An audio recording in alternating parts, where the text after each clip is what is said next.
There's a fear that so many artists I know struggle with, myself included. It's the fear of, I'm not really an artist. This is a painful place to be for those of us who really believe in the value of creativity and want to make our lives around it.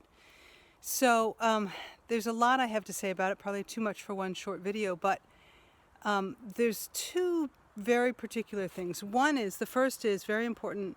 The inner critic who is saying these nasty things, you're not a real artist, is trying to protect you.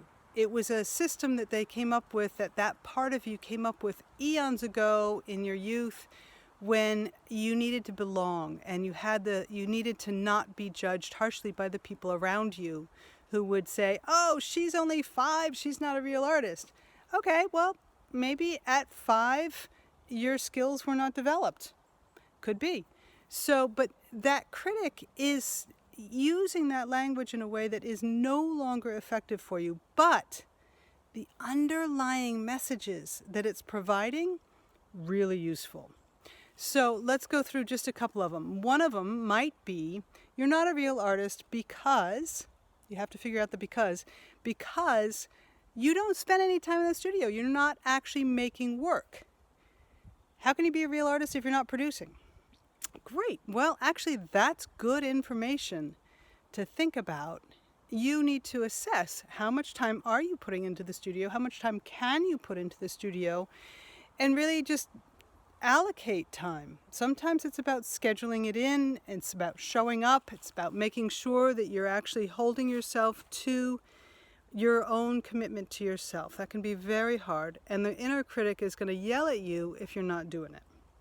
So that's one possibility. Another possibility, and there's many, but another possibility I wanted to say is that you're not a real artist because you don't have that spark, that creative insight, that something new that you're offering to the world.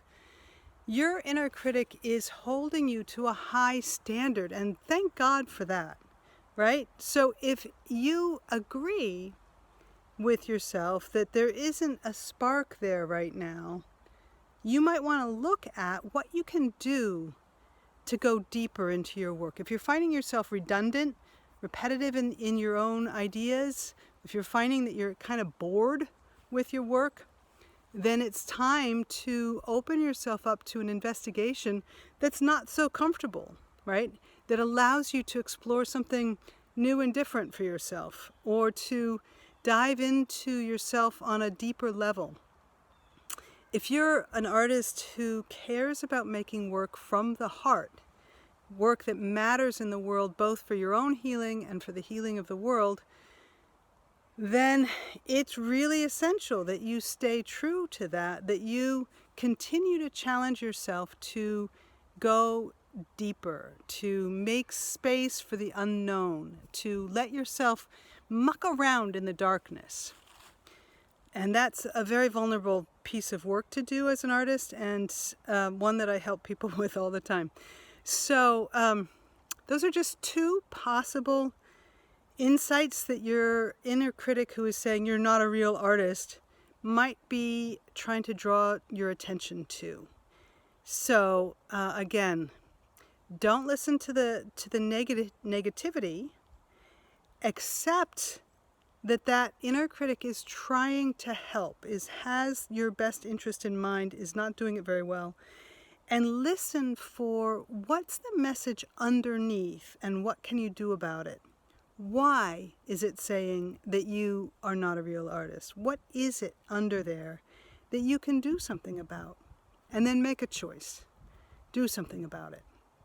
It's Val Gilman, Taproot Arts and Insight. I'm a coach for artists and creatives.